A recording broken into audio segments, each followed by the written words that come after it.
hoş geldiniz. Biz de biraz önce Washington ziyaretimizi tamamlayıp ülkemize, Antalya'mıza ڕۆژی سێشەممە مەولود چاوشئۆغلۆ وەزیری دەرەوەی تورکیا لە کۆنگرەیەکی ڕۆژنامەوانیدا ناوەڕۆکی کۆبوونەوەکەی لەگەڵ مایک پۆمپیۆ وەزیری دەرەوەی ئەمریکا لەبارەی منبەج و ئۆپەراسیۆنی سەرقەندیل خستە ڕوو.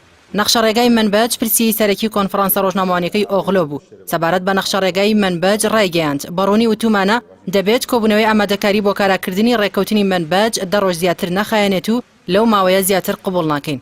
چاوشئۆغلۆ ئاماژەی بۆ ئەوەش کرد کە لە قۆناغی جێبەجێکردندا یەکپەکە لە منبەج دەکشێتەوە لە کاتی ڕۆشتنیشیان چەکەکانیان لێوەردەگیرێتەوە و دەچن بۆ خۆرهەڵاتی فورات و ڕەتی کردەوە چوونی ئەو هێزانە بۆ خۆرهەڵاتی فورات بە واتای قبوڵی مانەوەیان بێت لەو ناوچەیە.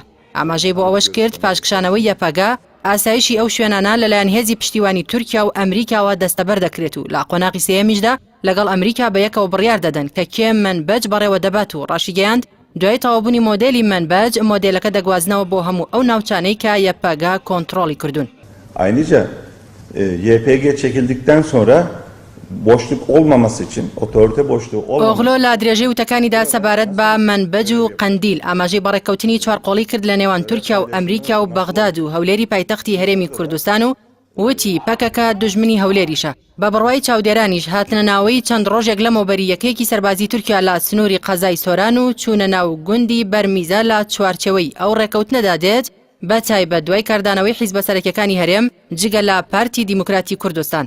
هەر سەبارەت بە پارتە کوردیەکانی باشووری هەرێمی کوردستان و دەست پێ نەکردنەوەی گەشتە ئاسمانیەکانی نێوان سلێمانی و تورکیا، وەزیری دەرەوەی تورکیا ئاماژەی بە هاوکاری بزوتنەوەی گۆڕان و یەکێتی کرد بۆ پارتی کرێکارانی کوردستان و وتی دابەزینی پەکەکە بۆ ناوشار بە هاوکاری چەند گروپێکی ناو یەکێتی و بزوتنەوەی گۆڕان بووە.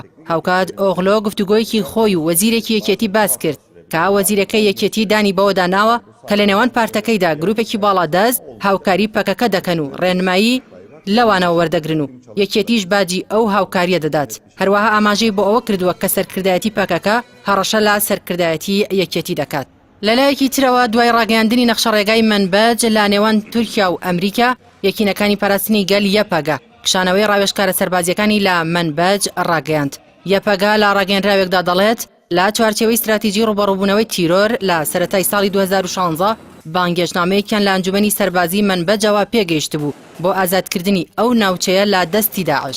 لەو چوارچێوەیەدا و بە هەماهەنگی لەگەڵ هێزە نێودەوڵەتیەکان بە حکوومەتی تورکیاشەوە بەشدار بوون لە ئازادکردنی ئەو ناوچەیە.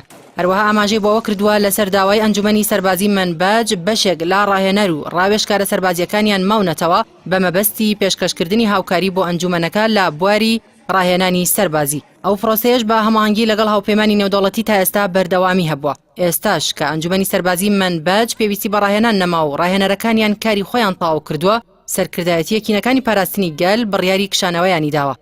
Bay Kemal, Diyarbakır'dan sesleniyorum.